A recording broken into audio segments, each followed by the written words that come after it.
ప్రభునందు మిక్కిలి ప్రియమైన మీ మీ అందరికీ ప్రభు పేరట వందనాలు తెలియజేస్తూ ఉన్నాను. వాస్తవానికి 2026 సంవత్సరంలో శ్రమ దినాల కొరకు మనం అనేక దినాలకు ముందుగానే సిద్ధపడుతూ వచ్చాము. ఈ దినాన భస్మ బుధవారంతో శ్రమ దినాలు మొదలయ్యాయి.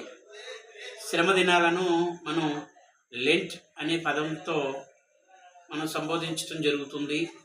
లెంట్ అనగా వసంతకాలము లేదా చిగురించుట అని అర్థం.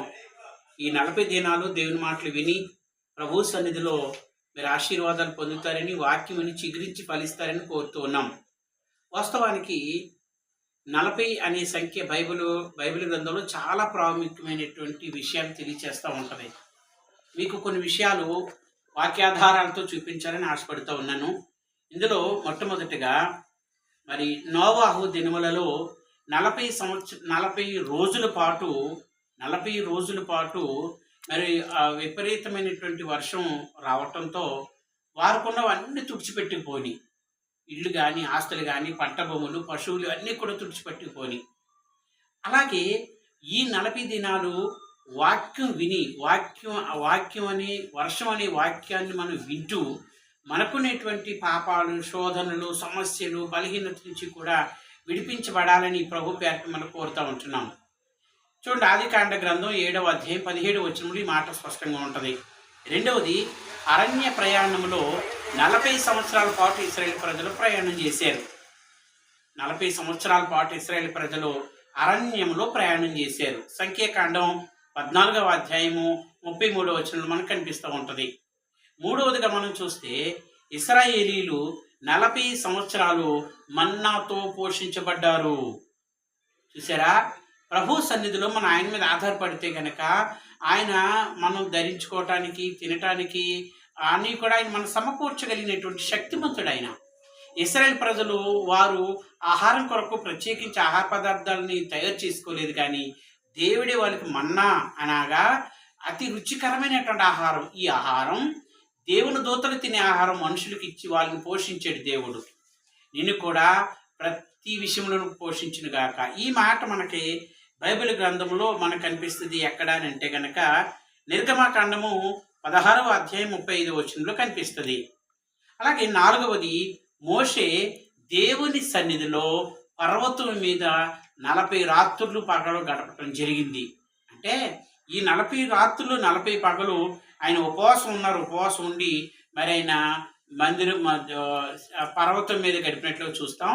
ఈ సంగతి మనకి నిర్గమకాండం 24వ అధ్యాయం అంతా మీరు చదివితే లోతైన విషయాలతో దేవుడు మాట్లాడుతూ ఉంటారు. ఇక 5వది ఏంటంటే కనుక ఇశ్రాయేలీయుల మధ్య ఎవరైనా వివాదం లేదా వారు తప్పేదని చేస్తే, పొరపాటు చేస్తే కనుక వాళ్ళని 40 కొరడా దెబ్బలు కొడతారట. కొరడాలతో కొడతారటండి, 40 కొరడా దెబ్బలు. ఈ సంగతి మనకి ద్వితీయోపదేశకాండము 25వ అధ్యాయం 3వ వచనంలో మనకు స్పష్టంగా కనిపిస్తుంది. 6వదిగా చూస్తే వేగుల వారు కనాను దేశములో 40 రోజుల పాటు వారు సంచరించి వారు అనేక విషయాలు వారు తెలుసుకోవటం జరిగింది. 40 రోజుల తరువాత వారు మరి మోషే నియమించినటువంటి వారు మరలా మోషే దగ్గరికి తిరిగి వచ్చి ఆ సమాచారం అంతటినీ కూడా తెలియచేస్తూ ఉంటారు. ఈ మాట మనకి సంఖ్యాకాండం 13వ అధ్యాయం 25వ వచనంలో కనిపిస్తుంది. ఇక 7వది ఏంటంటే కనుక గిద్యోను, ఒత్నియేలు కాలంలో ఇశ్రాయేలు ప్రజలు 40 సంవత్సరాల పాటు నెమ్మదిగా ఉన్నారు. ఈ రాజులు పరిపాలన చేస్తున్నప్పుడు ఆ దేశంలో ఉన్న ప్రజలందరూ 40 సంవత్సరాల పాటు ఏ సమస్యలు లేని వారుగా ఉన్నారటండి. ఇది మనకి న్యాయాధిపతుల గ్రంథం 8వ అధ్యాయం 28వ వచనంలోను, అలాగే న్యాయాధిపతుల గ్రంథం 3వ అధ్యాయము 11వ వచనంలో కనిపిస్తుంది.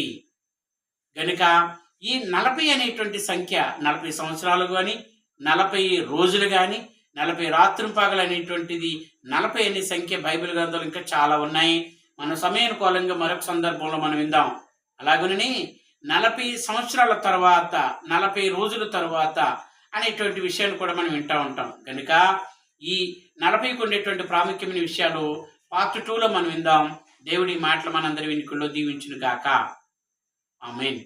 ఓకే.